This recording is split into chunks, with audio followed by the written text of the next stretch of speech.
Hey, so schön zum da sein und einfach wieder Menschen zu spüren. Es ist laut, es ist schön, euch zu sehen. Mega, mega schön. Ich genieße es total. Ich freue mich auch mit dir, Simon, zusammen die Message bestreiten. Ja, wir haben ein mega gutes Thema. So findest du Freunde fürs Leben, ist unser Thema heute Morgen.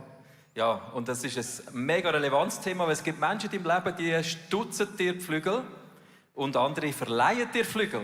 Genau, dass du kannst fliegen. Und darum ist es so ein relevantes Thema für Jung und Alt, dass man Freunde fürs Leben findet. Und gell, Michi, wir werden keine theoretische Abhandlungen machen, keine Thesen in den Raum stellen, sondern wir werden Geschichten aus dem Leben bringen, die dich und uns inspirieren und bewegen, Schwung in unsere Freundschaft hineinzubringen und vielleicht auch anzuschauen und zu sagen, oh, da ist etwas komisch, da ist etwas ungesund, vielleicht muss ich das abschneiden, um etwas Neues anfangen.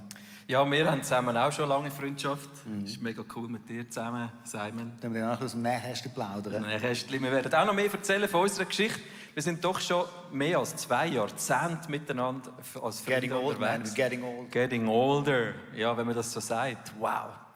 Ja, hey, wir haben in den letzten 2 Wochen die Pyramide kennengelernt und es hat uns in Erinnerung gerufen, dass jede Art von Beziehung, ob es eine Nähe ist, eine Partnerschaft, Freundschaft, eigentlich ein System hat, das sich lohnt, wenn man darauf achtet, weil sonst könnte das Ganze ins Wackeln kommen. Wir haben angeschaut und gesehen, es gibt ein Fundament und das ist gut, wenn das Jesus heisst. In allem von unserem Leben ist es so. Vor allem aber auch in Beziehungen. Ein geistliches Leben ist das Fundament für alle Art von Beziehung, die du möchtest bauen. Wir haben letzte Woche auch gemerkt, wir haben alle einen Rucksack, den wir mitbringen, die Idee. In verschiedenen Freundschaften, in Beziehungen. Wir haben einen Rucksack vielleicht von finanziellen Mustern, wo wir drinstecken. Wir haben über Sexualität geredet. Es gibt verschiedene Arten von Rucksäckchen, die du mitbringst in Beziehungen. Und es lohnt sich, die aufzuräumen, zusammen mit Jesus, damit wir nachher auch gute Freundschaften bauen. Auf dem Sozialen, dort werden wir heute länger verbleiben, geht es darum, dass wir Freunde finden fürs Leben und das gestalten aus eigener Kraft. Wir werden heute auch Sachen auf die Seite schieben, die uns Kraft rauben. Nächste Woche dann gehen wir ins Emotionale rein und dann werden wir mit dem Höhepunkt der Sexualität aufhören. Ja. Yeah. Also, heute soziale Freundschaften. Es gibt in jedem Leben so Momente, wo du dich fühlst, als ob du so ein Zugpferd wärst, das Lasten durchs Leben zu tragen hat. Zum Beispiel, wenn du zügelst. Ja, wenn du zügelst, dann hast du wirklich effektiv Lasten zu tragen. Du musst nämlich deinen ganzen Haushalt zusammenpacken, Leute finden, die dir helfen und von A nach B bringen. Ich sehe hier vorne ganz Griesingers. 50 Kisten haben sie schon gepackt. Und hast du auch schon mal so dich selber wiedergefunden auf so einer WhatsApp-Liste, wo du denkst, ich bin Freund von dem. Ich glaube, ich bin nur Freund, weil er Leute zum Zügeln braucht. Ja, das gibt es ab und zu. Das war nicht bei Griesingers, bei mir so gewesen. Aber man geht doch die Liste ein bisschen anders durch, wenn man Leute braucht, die einem helfen. Ein Zugpferd, die belgischen Zugpferde, das sind so die richtig krassen. Die mögen 3,6 Tonnen ziehen. Und wenn du in deinem Leben so eine Last hast, die schwer ist, vielleicht nicht zu zügeln, sondern Beziehung, Krankheit, Todesfall, dann wünschst du dir, dass jemand zweit zu deiner Seite kommt, der auch nochmal 3,6 Tonnen ziehen kann. Und hast du gewusst, wenn 2 Zugpferde nebeneinander spannst, dann gibt nicht einfach 3,6 plus 3,6, sondern 2 belgische Zugpferde, die können das 3-fache von der Last ziehen, die ein Einzelner könnte. Die können bis 10,8 Tonnen ziehen. Und wenn sie noch gut aufeinander abgestimmt sind und trainiert sind, 2 trainierte belgische Zugpferde, dann können sie das 4-fache zusammenziehen. Und das ist eine Aussage, die finde ich so begeisternd, das trifft auf unser Leben zu. Wenn du Lasten trägst, dann bete, dass Gott dir Leute auf die Seite stellst, die mit dir zusammen diese Lasten ziehen, damit du Freunde hast. Die Bibel sagt, wenn du Leute hast in deinem Leben, dann können sie sich manchmal anfühlen. Du siehst das in der Bibelstelle. Es gibt Leute, die fühlen sich an wie Feinde. Viele sogenannte Freunde schaden dir nur, aber ein echter Freund steht mir zu dir als ein Bruder. Du brauchst Zugpferd auf deiner Seite und du wirst dann merken, wenn du es wirklich brauchst, ob jemand eben ein Zugpferd ist oder deine Flügel stutzt. Wir haben mal angeschaut, was so läuft in unseren Beziehungsmuster 7 Jahre lang zurückblendet. Soziologen haben uns untersucht, was passiert eigentlich mit unseren Beziehungen, wenn du 7 Jahre so ein bisschen das beobachtest. Und wir haben gemerkt, die Hälfte von allen Freundschaften, die du heute hast, die haben sich geändert in den letzten 7 Jahren. Wenn du von jetzt in 7 Jahren schaust, werden wieder 50% der Menschen, die du Freunde nennst, werden andere Leute sein. Die einen sind gegangen, dafür sind andere wieder gekommen. Und nur etwa 30% von diesen Leuten sind wirklich immer noch so eng, wie sie waren. und so 2 von 10 sind Leute, die ein bisschen weiter weg sind als vorher. Also man merkt einerseits das Fazit, Freunde hast du nicht einfach so, sondern Freunde tust du bauen. Freundschaften musst du gestalten. Es braucht ein Investment, dass du auch in 7 Jahren noch die Leute, die dir wichtig sind, an deiner Seite kannst haben.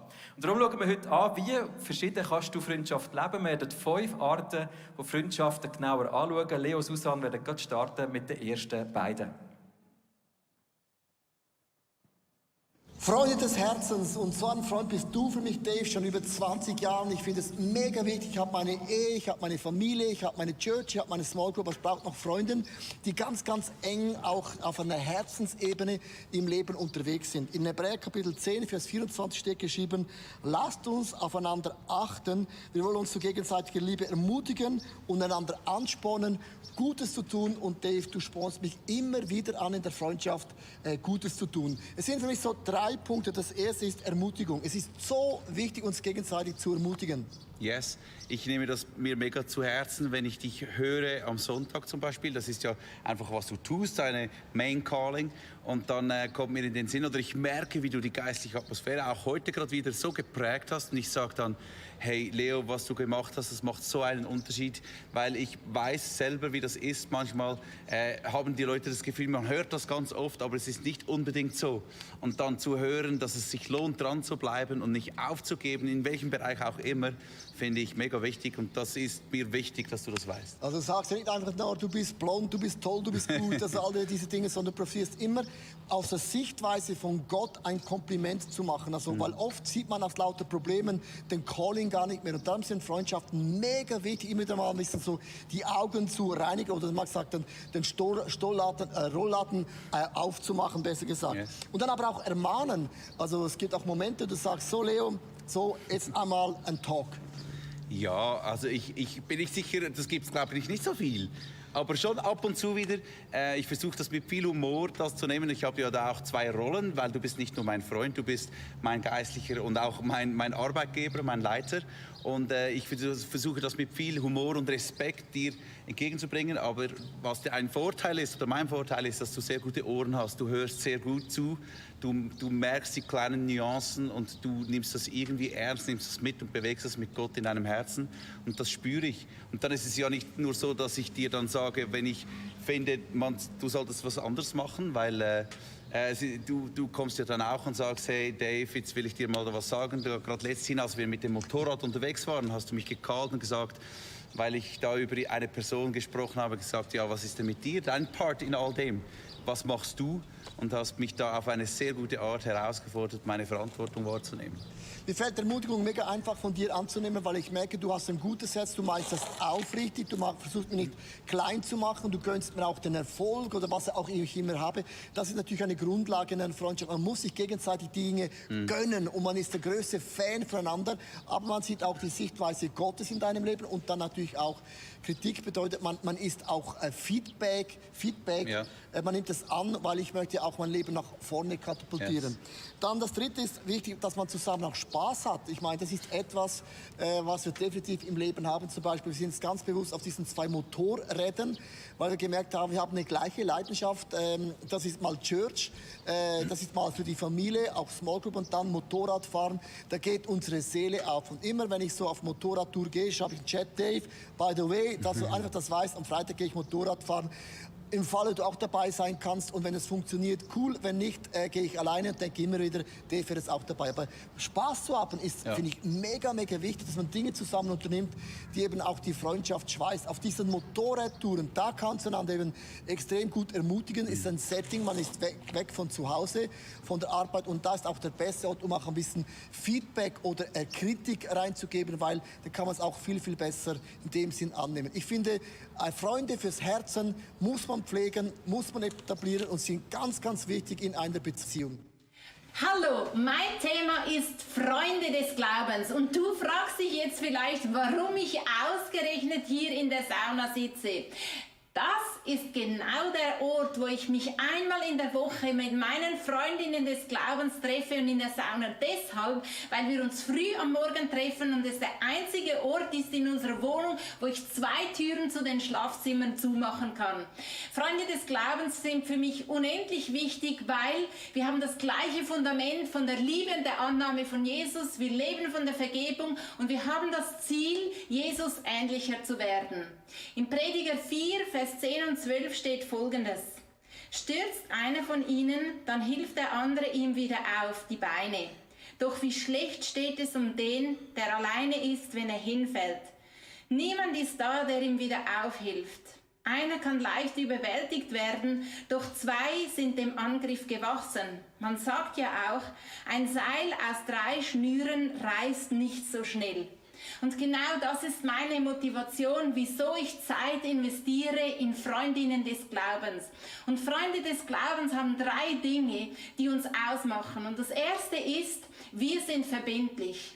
Hey, es muss extrem viel dazwischen kommen, dass wir diesen Termin von dieser halben Stunde in der Woche nicht einhalten. Wir tauschen aus und dann beten wir gemeinsam und das schafft Vertrauen. Weil wenn jeder so verbindlich ist, zeigt mir das, ich bin wichtig und deswegen kann ich mein Herz öffnen. Das ist das eine. Und das zweite ist, Freunde des Glaubens, sie nehmen einander an. Bei diesen Freundinnen fühle ich mich 100%ig angenommen. Ich weiß, im Zweifelsfalle stehen sie auf meiner Seite. Und das sieht folgendermaßen aus. Also wir tauschen aus, einmal in der Woche, manchmal treffen wir uns auch physisch. Und bei so einem physischen Treffen hat eine dieser Freundinnen uns etwas erzählt, wo sie eigentlich die gegenteilige Bestätigung von uns erhofft hat. Aber gerade weil wir einander lieben und gerade weil die Annahme so groß ist, hatten wir den Mut, ihr zu sagen, dass sie leider mit dem, was sie festgestellt hat über sich selber, völlig richtig liegt. Das war jetzt ein bisschen schockierend, aber es ist eigentlich das, was die Annahme nur umso mehr bestätigt. Und das dritte ist, was Freundinnen oder Freunde des Glaubens ausmachen, sie lernen voneinander. Ich bin so dankbar für die Inputs dieser Freundinnen, weil einmal hat die eine ist weiter als ich und einmal ist die andere weiter. Wir können einander sowas von inspirieren und wir haben auch eine Grundlage geschaffen, weil wir schon über Jahre einfach so verbindlich zusammen sind, wo wir einander auch ins Leben reden können und genau dadurch voneinander lernen können.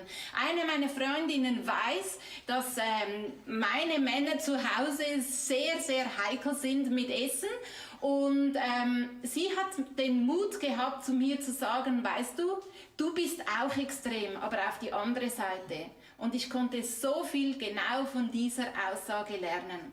Und aus diesem Grund sind für mich Freunde des Glaubens extrem wichtig. Yes, vielen Dank, Leo, Susan, Freunde des Herzens, Freunde des Glaubens und ein drittes ist Freunde in deinem Umfeld. Jetzt kann ich wieder Schweizerdeutsch reden. Das ist jetzt ein Wahnsinnsbruch. Hochdeutsch ist Schweizer. Mir ist es mega wichtig, dass ich Freunde näher habe, dort wo ich wohne, zum Beispiel mit Kulz und mit Pantlis. Sind wir 3-mal umgezogen vom Flughafen ins Säuliamt, vom Säuliamt in Zürichsee. Merkt, es wird immer schöner. Und dann habe ich einen Freund kennengelernt, den Dani Häuser. Seit 15 Jahren habe ich ihn kennengelernt und dann sind wir zu ihm auf Herleberg gezügelt und ich habe so eine tiefe Freundschaft mit ihm dürfen aufbauen. Wir haben uns fast jeden Tag gesehen. Er war auch für mich da gewesen, hier in meinem Freeze-Out. Und es ist einfach so cool, wenn du Freunde hast vor Ort. Dann ist unsere Familie gewachsen und wir haben aus Platzensgründen müssen wechseln. Und wenn du am Zürichsee wohnst, dann gibt es nur noch einen schöneren Ort. Und das ist der Thurgau. Thurgau sind wir in Thurgau gezügelt. Dort hast du eben noch Platz. Und dort kannst du die Häuser noch zahlen. Auf jeden Fall sind wir in Thurgau gezügelt und dann habe ich erst gemerkt, es ist ein Drama, 7-köpfige Familie zügeln, oder? Das ist in sich ein Drama. Und ich habe auch gemerkt, Scheiße, ich vermisse meinen Freund, der ist nicht mehr da. Der ist nicht da, ich muss in 10 Minuten bei ihm sein, wir müssen einander helfen. Und dann habe ich angefangen zu beten, ganz ernsthaft für einen Freund in meiner Stadt.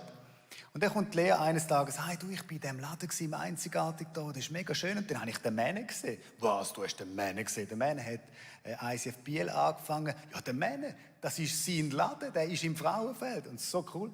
Ich dachte, ja, das ist cool, ich habe keinen Kontakt mehr mit ihm, aber ich lade ihn mal ein, ist zu mir heimgekommen, dann haben wir die Hütte zusammengebaut, der ist eben handwerklich sehr begabt.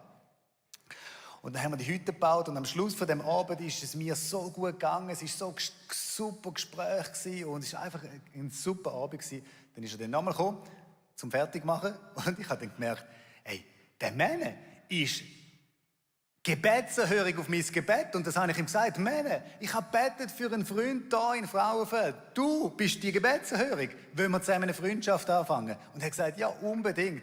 Und heute sind wir Freunde. Wir haben eine Small Group miteinander, wir interessieren uns füreinander, wir helfen einander, weil es unkompliziert ist, weil wir nahe sind. Und es ist einfach so mega cool. Und mein Punkt heute Morgen ist das. Wenn du einen Freund willst, meine Mama hat immer gesagt, weit den Brief, so schreib einen Brief.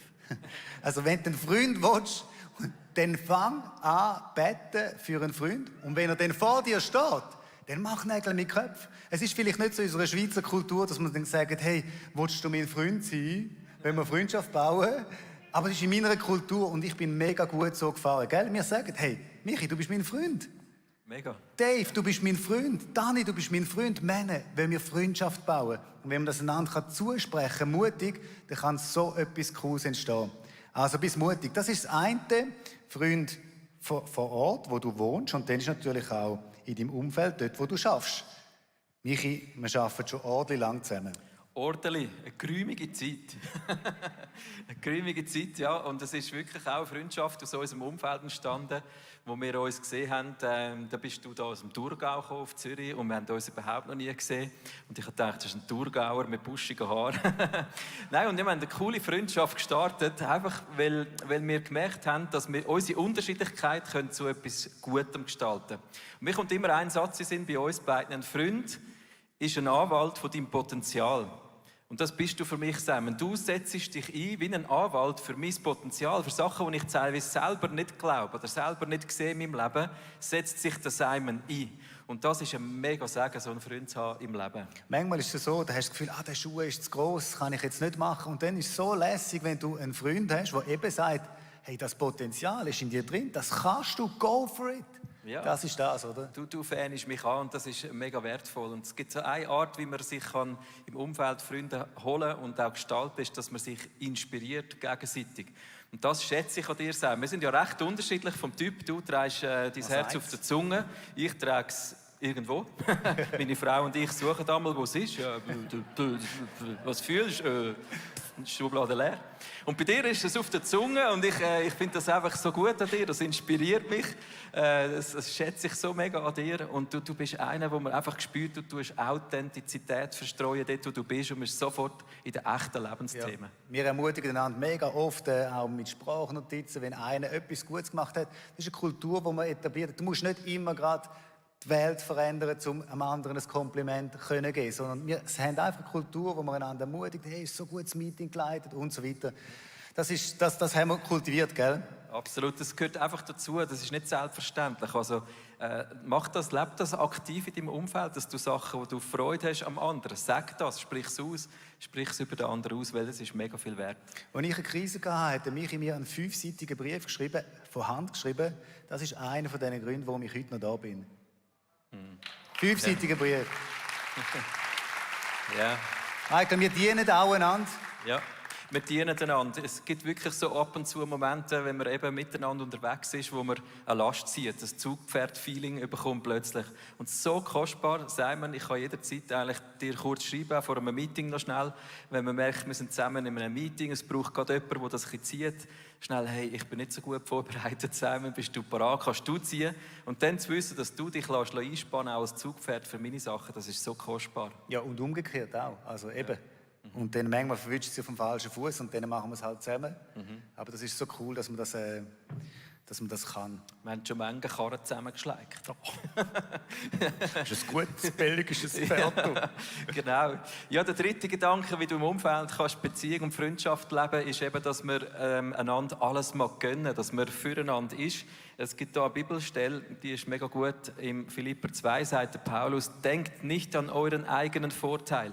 Jeder von euch soll das Wohl des anderen im Auge haben. Wir machen einander besser. Wir sind füreinander Fans. Ja, wir mögen einander auch den Erfolg gönnen, gell? Also wirklich konkurrenzbefreit, jetzt in unserem Fall. Ja.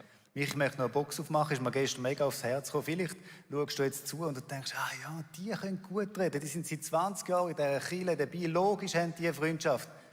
Das ist genau der Punkt. Wir sind gepflanzt in dieser Kirche, wir sind da und wir bleiben da. Und das ist so ein krasser Punkt. Ich hatte einen super Typ bei mir daheim zum Nacht. Und er hat gesagt, hey, weisst, ich komme nicht mehr ins ICF seit längerem jetzt, weil mir ist die Message einfach zu wenig Tiefgang. Da bin ich gerade nüchtern gewesen. Du bist verwacht. Da bin ich gerade verwacht. Und nachher haben wir darüber geredet, so, was er denn meint und so weiter. Übrigens, weißt du, ist ja gleich. Ich hole meinen Tiefgang von meiner Theologie jeden Tag aus der Bibel raus. Jeden Tag, wenn ich das Wort von Gott lese. Dort hole ich meinen Food her. Wir sind ja nicht irgendwie Kirche, ist nicht die Aufgabe, dass wir die Leute stopfen, wie Gänse theologisch stopfen und nachher soll es langen. Das langt einfach nicht. Es langt sowieso nicht. Wer will so ein Stopfgang sein, ja, oder? Das will niemand sein. Mein Punkt ist der, wir haben herausgefunden im Gespräch, dass er Mühe hat zum Freundschaften bauen. Er ist allein unterwegs. Und dann habe ich ihm das gesagt, was ich euch heute sage und was ich dir sage. Kirche ist viel mehr als eine Predigt und Worship. Kirche ist Community. Kirche ist Gemeinschaft. Kirche ist Freundschaft, das, was wir hier erleben. Wenn du mal eine Krise hast, dann wirst du getragen. Wenn du finanzielle Probleme hast, dann wirst du beraten, dann wird dir geholfen. Wir sind füreinander da. Das ist Kirche. Und ich möchte dich einladen, pflanz dich ein in dieser Kirche oder sonst in irgendeiner Kirche. Aber pflanz dich ein und bleib mal ein bisschen. Bleib auch mal, wenn es sich stürmt. Bleib, wenn dir eine Message nicht so gefällt. Wenn mir eine Message nicht gefällt, kommt ja ab und zu vor, spricht es mich nicht an. Es fällt so nicht ins Gewicht, weil das ist nur ein kleiner Teil von dem, was ich hier erlebe. Und ich möchte dich wirklich herausfordern, pflanz dich ein, schaff mit in dieser Kirche. Ich könnte so viele Geschichten erzählen von Männern und Frauen, von Volunteers, die jetzt auch hier reinhocken, die seit Jahren, seit Jahrzehnten in die Kirche kommen und genau das Gleiche erleben, was wir erleben. Du kannst Familie erleben in dieser Kirche, pflanz dich ein. Das ist mir so vom Herzen heute Morgen. Wow, super Simon, mega gut. Ich möchte zu der vierten Art von Freundschaft kommen, ein ganz kurzer Abstecher. Es gibt Freunde, die sind einfach historische Freunde. Ich habe so einen Freund in meinem Leben, den kenne ich seit Teenager.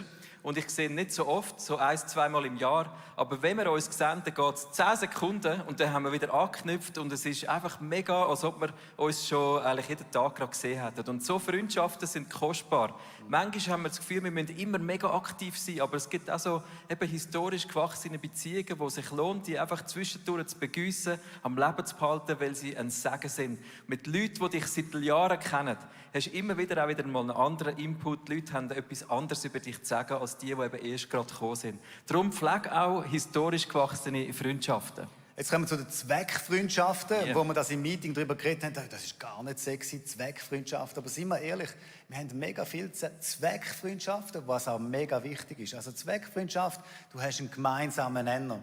Und sie ist zeitlich irgendwie limitiert. Zum Beispiel hast du Kinder in der gleichen Schule und du kannst einander mega helfen mit dem Mittagessen und so weiter. Du hast einen Arbeitskollegen, der es einfach klickt. Und dann zügelt die Person weg oder du wechselst den Job. Und dann merkst du, ich habe jetzt mega Mühe, die Freundschaft am Leben zu erhalten. Und dann möchte ich einfach sagen, manchmal ist es auch okay, es ist total okay, wenn der gemeinsame Nenner nicht mehr da ist, dass man dann eine Freundschaft oder eine Beziehung auch loslässt. Dann möchte ich einfach zusprechen. Sonst hast du am Schluss 50 verschiedene Freunde und keine Freundschaft kannst du wirklich pflegen, weil du überall ein bisschen hast. Also lass auch Freundschaften los oder Beziehungen los, die für eine gewisse Season mega wichtig sind. No question, mega wichtig sind. Aber die kannst du auch dann mit gutem Gewissen loslassen, wenn du merkst, es wird so harzig, um das am Leben zu behalten. Und dann das Letzte ist, wo wir uns Gedanken darüber machen, wie kannst du eine ungesunde, eine schlechte Beziehung erkennen? Das ist mega wichtig. Und da möchten wir jetzt auch in einen Teil gehen, wo wir einfach mit dem Heiligen Geist zusammen hören und unsere Beziehungen reflektieren. Oft bringen wir auch den Fisch nicht auf den Tisch, weil wir Angst haben, dass die Beziehung nachher auseinandergeht. Wir machen Kompromiss. Zum Beispiel, wenn du ausgenutzt wirst. Du bist mega am Reingeben, du bist am Dienen, du investierst in die Freundschaft und es kommt einfach nichts zurück. Wenn du nicht unterstützt wirst. oder wenn du hintergangen wirst. Ich habe mir gesagt, meine Freunde müssen nicht perfekt sein, die können mega Fehler machen, aber sie dürfen mich nicht anlügen. Und einmal habe ich eine Freundschaft beendet, wo ich einem Mann gesagt habe, ich beende die Freundschaft, nicht weil du fremd gegangen bist, sondern weil ich dich vor einem Jahr gefragt habe, betrügst du deine Frau? Und du hast gesagt, nein. Und ich beende die Freundschaft jetzt, weil du mich angelogen hast. Ich kann nicht Freunde brauchen in meinem Leben, die mich anlügen. Sie müssen nicht perfekt sein. Wirklich nicht, bin ich auch nicht. Ständiger Konkurrenz. Kennst du die, wenn du eine Geschichte erzählst, hey, ich habe das und das erlebt? Und sie toppen es immer noch, und ich habe das und das erlebt. Das ist so schräg. Vielleicht ist es dort dran, wenn du das erlebst, um einfach mal den Fisch auf den Tisch bringen und sagen, hey, kannst du dich für mich freuen überhaupt? Oder wenn du unwichtig wirst. Am Anfang ist es mega wichtig, man hat abgemacht mit dir oder du machst ab. Und nachher hat die andere Person immer etwas Wichtiges vor. Das ist auch vielleicht der Moment, wo du einfach das Gespräch suchst, den Fisch auf den Tisch bringst, durch den Chaos-Tunnel durchgehst und entweder du bist nachher näher beieinander als Freunde oder dann geht es halt auseinander und du kannst es abschneiden.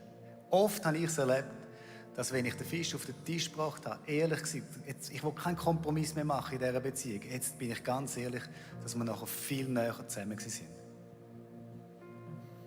So gut. Es gibt wirklich verschiedene Arten, wie man Freundschaft gestalten kann. Wir haben die 5 Arten gehört. Es gibt auch Momente, wie der Simon gesagt hat, wo du ehrlich werden musst und sagen, wo stehe ich eigentlich mit dieser Person und das konfrontieren, das angehen, damit etwas Echtes, etwas Tragendes, etwas Reelles, das dir dient, kann weiter bestehen oder erst recht entstehen. Wir möchten die Message schliessen mit einer Zeit, die du für dich allein haben, mit ein paar Fragen. Wie kannst du Schwung hineinbringen in deine Freundschaften? Du siehst auf dem Slide 3 Gedanken zu dem. Der erste ist, wie kannst du Freundschaftskiller ans Kreuz von Jesus bringen? Überleg dir einfach Sachen, die in deinem Herz passiert sind. Schauen wir nochmal zurück zu den Pyramiden. Zwischenmenschlich und geistlich, das ist 2 Ebenen unter dem, was du gestaltest, aktiv in deinen Beziehungen. Man kann noch lange sagen, bist ein Freund, damit du einen Freund hast. Vielleicht steckt in deinem Herzen viel und du bist verletzt. Vielleicht fühlst du dich einsam, wertlos. Du bist zurückgezogen, du merkst, du bringst das nicht raus. Dann gib das Jesus. Das sind Freundschaftskiller, die dich einfach hindern, gute Beziehungen zu leben. Vielleicht hast du Zweifel über dich selber, es sind geistliche Gedanken, wo Lügen in deinem Herz drin sind, die dich hindern, wirklich gesunde Beziehungen zu leben. Dann bring das vor Gott, bring es zu ihm an. Weil schau, solange es da unten happert, wird es da oben nicht möglich sein zu bauen. Das ist der Sinn dieser Pyramide. Es ist aufbauend. Der Heilige Geist hilft dir zu erkennen, was nicht in der Ordnung ist. Zwischenmenschlich, in deinem Herz, zwischen dir und Gott. Und wenn du Minderwert in eine Beziehung bringst, ob das eine Ehe oder eine Freundschaft ist, dann wirst du immer wie einen leeren Tank saugen. Darum lass dich füllen vom Heiligen Geist. Vielleicht sind das deine Themen heute Morgen, und du merkst, du brauchst Heilung. Die Freundschaftskiller müssen raus. Vielleicht bist du verletzt worden, enttäuscht worden, ausgenutzt worden. Das andere ist vielleicht, dass du jemanden vor den Augen bekommst. Wenn du nachher betest, der Heilige Geist zeigt dir vielleicht konkret 1, 2 Leute, Freunde, und du kannst sagen, wie bringe ich Schwung rein? Vielleicht holst du den Töff wieder mal führen. Oder überlegst dir so, wie du Spass haben kannst, dass du in die Sauna hockst mit deinem Handy und ein Online-Meeting hast wie Susanne. Was auch immer dir Spass macht. Aber dass du Schwung reinbringst in Beziehungen, die du in deinem Leben schon hast. Weil lass uns das Leben aktiv. Vielleicht gehst du als Zugpferd auf die Seite von jemandem, wo du weißt, die braucht jetzt mich. Oder du ladest jemanden an deine Seite ein, weil du jemanden brauchst. Du es gestalten. Was zeigt dir heute Morgen der Heilige Geist? Und das dritte, einfach einer von diesen Boosts in meinem persönlichen Leben habe ich einfach entdeckt, es ist Gebet. Es ist so ein simples Tool, um miteinander zu beten. Und es gibt Leute in meinem Leben, die sehe ich nur alle 2 Wochen, oft gar nicht sonst. Aber das sind Leute, mit denen bete ich morgen früh. Und das sind wie Freunde geworden, die mich anspornen, die mich antreiben, die plötzlich Freunde sind in meinem Leben, nur durch das gemeinsame Gebet. Darum fang an beten mit deinen Freunden, die Leute, die dir wichtig sind. Bete mit ihnen und bleib dran am Gebet. Weil dort sind so viele Schlüssel und Geheimnisse verborgen. Wir gehen in eine Zeit, wo einfach Musik läuft, Worship Crew ist schon da. Aber es ist deine Zeit mit diesen 3 Fragen, wo der Heilige Geist zu dir reden kann. Ich bete jetzt, Heiliger Geist, dass du heute Morgen redest, übersetzt in jedes einzelne Herz. Zeige uns Menschen vor unserem inneren Auge, wo wir drin säen, wo wir wie Zugpferde an ihre Seite kommen können und andere, wo wir unsere Beziehungen abschneiden und wir uns schützen müssen. Und heil du jetzt in dieser Zeit, wo wir vor dir ruhig sind. Amen.